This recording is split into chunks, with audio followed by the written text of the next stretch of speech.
Okay, the 2014 remake slash reboot of Robocop stars Nick Fury as a political pundit, one of the Batmen as essentially a corporate guy who helped finance a bunch of essentially robots and later Robocop, and Commissioner Gordon is the person who's trying to take robotics and enhance the lives of people who are wounded.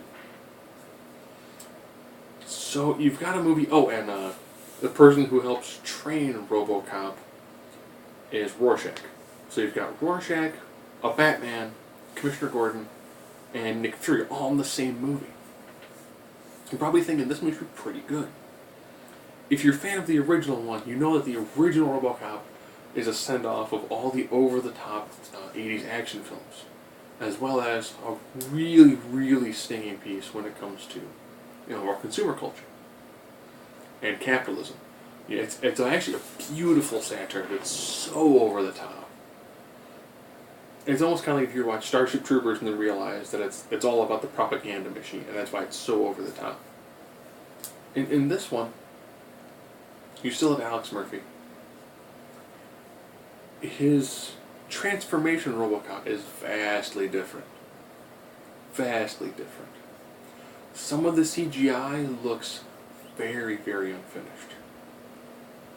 There's a scene where Gary Oldman is looking at RoboCop and he's like, "I want to see," and they show what's actually left of Alex Murphy, and it looks very unfinished, very, very, very unfinished, and also pretty gruesome for PG-13. Just in like some of those scenes. So of course, initially, the military is using these robots and the Ed 209s.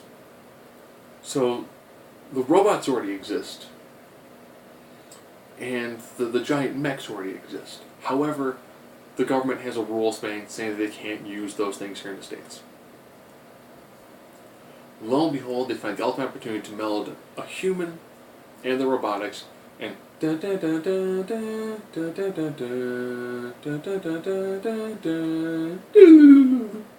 that leads to Robocop. I will say I like the update in the costume. Yeah, I do think it's a lot sleeker.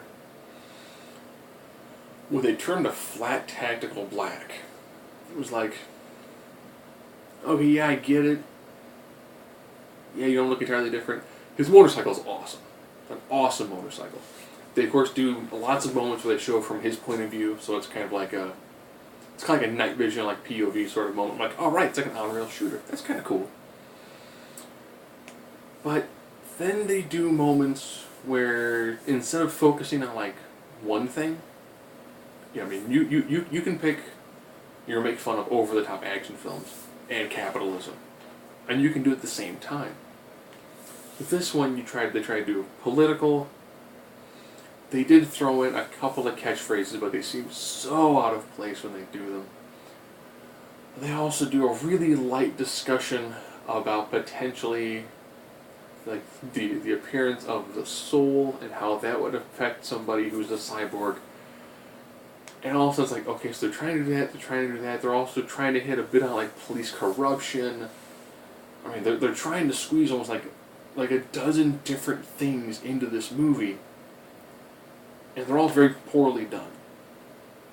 So you've got levels of corporate fraud, you've got levels of police fraud, you've got political fraud. Pretty much it just shows like, hey, the whole system is screwed up, but we got a dude in a robot suit. Or part dude, part robot.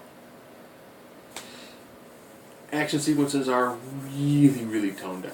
Like the original one, which again, it was one of those times where you have a movie that's targeted towards adults with toys for kids.